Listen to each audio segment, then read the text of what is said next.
शनि ग्रह जो है जन्म कुंडली में 2 भाव के स्वामी होते हैं और काल पुरुष के कुंडली में 10th भाव और एकादश भाव, यानी कर्म के दाता और लाभ के दाता, इच्छा पूर्ति के दाता बनाया गया है शनिदेव को। अब सोचिए कि इनको कर्म के दाता क्यों बना दिया गया, एक तरफ इच्छा पूर्ति का दाता भी बना दिया गया। तो शनि जो है न्याय के देवता हैं। ज्योतिषकार कहते हैं शनि दुख के कारक हैं। दुख के कारक ग्रह शनि नहीं है, शनि तो न्याय के देवता हैं। और जिनके भी शनि अगर बिल्कुल सुदृढ़ रूप में जन्म कुंडली में बैठे हुए हैं, वह व्यक्ति को देखिएगा कि वह बिल्कुल न्यायपूर्ण काम करेगा। आप जितने भी जस्टिस को देखिए उनकी जन्म कुंडली उठा करके, तो वह बिल्कुल और बिल्कुल शनि उनके जन्म कुंडली में बिल्कुल अच्छी स्थिति में होंगे और तभी वह जो है बिल्कुल न्यायपूर्ण काम कर रहे हैं, न्याय की कुर्सी उनको मिला है।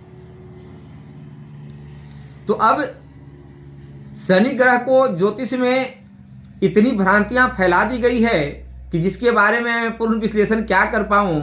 बहुत लोग तो कहते हैं कि भाई शनिचरा आ गए, इनकी तरह तरह से नाम से उपाधि दे दी गई है। लेकिन मेरा जो मानना है और धर्म ग्रंथों का भी यह मानना है, सिर्फ मेरा नहीं, क्योंकि मैं भी तो कहीं ना कहीं धर्म ग्रंथ और किन्हीं किन्हीं की पुस्तकों के द्वारा लिखित रूप को ही कह रहा हूं।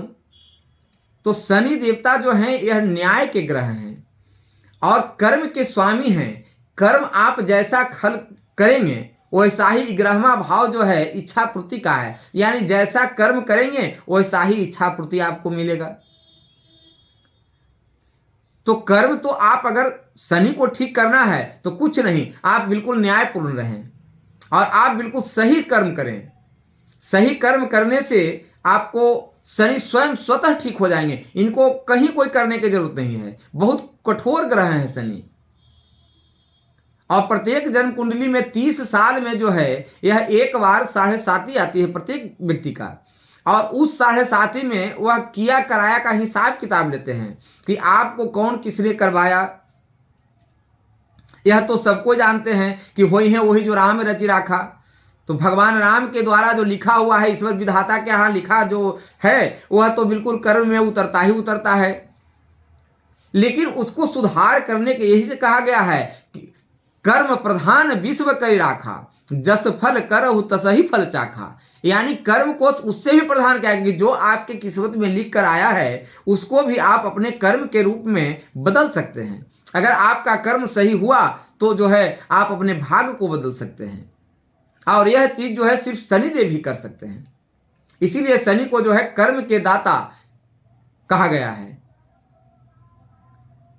शनिदेव को 6ठ भाव के भी कारक माना गया है, 8म भाव के भी कारक माना गया है और 10म भाव के भी कारक हैं, 11th भाव के भी कारक हैं और 12वें भाव के भी कारक हैं। यानी 3 जो है त्रिशदाय भाव, जहां से दुख का विचार होता है। तो दुख कौन देगा? जब आप अपना कर्तव्य खराब करेंगे तो शनिदेव ही दुख देंगे, उसका उचित न्याय शनिदेव ही दंड देंगे आपको। इसीलिए वह 3 भाव का भी जो है कारक बताया गया है शनिदेव को। तो शनि ग्रह को ठीक करने के लिए, बाकी तो आपके जन्म कुंडली में फिर कहाँ कैसे बैठे हैं, किस भाव में बैठे हैं, किस भाव के स्वामी हैं, किन की दृष्टि पड़ रही है, किन से युक्ति मिल रही है, किन की नक्षत्र में है, यह सब प्रेडिक्शन के बाद ही पता चल पाएगा। लेकिन तत्काल रूप से तो इतना जरूर पता चलता है कि शनि को सिर्फ कर्म के दाता कहा गया है, और कर्म अगर आप अपना अच्छा करते हैं तो आपको फिर कहीं किसी तरह की दिक्कत होने वाली नहीं है, क्योंकि शनि न्याय का देवता है। अगर आप कर्म सही कर रहे हैं और कोई भी ग्रह जन्म कुंडली के 9 ग्रह में 9 ग्रह अगर आपको जो है कोई ना कोई दंड दे रहे हैं, कोई ना कुछ कर रहे हैं, तो उससे भी शनि आपको बचाने का काम करेंगे।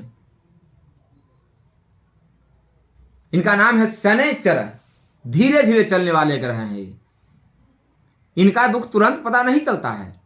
अगर आप आज के आज काम गलत कर लिए, कोई कर्तव्य को गलत कर लिए, तो यह नहीं कि आज गलत कर्तव्य किए और शाम को इनका रिजल्ट मिल जाएगा। नहीं, शनि धीरे धीरे कहते कि लो बेटा तुमने तो कर लिया, अब मैं इसका फॉर्मूला अपनाता हूं कि इसका दुख कहां से आएगा, तुमको इसका कब भोगना पड़ेगा। अब वह शनि जो है वहां से दुख देते हैं, दंड देते हैं, और उस दंड को आपको भोगना ही पड़ता है। वह दंड कोई हर नहीं सकता है। जन्मकुंडली के 9 भाव में, 9 के 9 ग्रह में कोई ग्रह नहीं है जो शनि के दिया हुआ दंड को हर सकते हैं। और ऐसे तो शनिदेव को ठीक करने के लिए, मंगल देव को ठीक करने के लिए हनुमान जी की आराधना करिए। आप हनुमान जी की आराधना करने से शनिदेव बिल्कुल प्रसन्न रहते हैं। क्योंकि जैसा कुछ शास्त्रों में वर्णन है कि जब शनिदेव को रावण उल्टा लटका के छोड़ दिया था, उनको छुड़ाने के लिए हनुमान जी ही गए थे। और जब हनुमान जी गए तो उसी समय शनिदेव वरदान भी दे दिए थे कि जाइए बजरंगबली, अब आपका जो भी सेवा करेगा, जो भी आपका स्मरण करेगा, उस पर मेरी कुदृष्टि नहीं पड़ेगी। तो सबसे पहला कर्तव्य का पालन करें। हनुमान जी की पूजा क्यों कही गई है? क्योंकि हनुमान जी भी ब्रह्मचर्य हैं और वह भी कर्म के मालिक हैं। वह भी कहते हैं कि कर्म अच्छा करोगे तभी मैं फल अच्छा दूंगा। हनुमान जी की जप करने से, हनुमान जी का मंत्र पाठ करने से ऐसा नहीं है कि आपका कर्म ठीक हो जाए। कर्म को ठीक करना यानी सबसे प्रधान चीज है कर्म को ठीक करना। इसी के साथ जय सिया राम, हर हर महादेव। और फिर मैं अगले वीडियो में आप लोग को कुछ बताऊंगा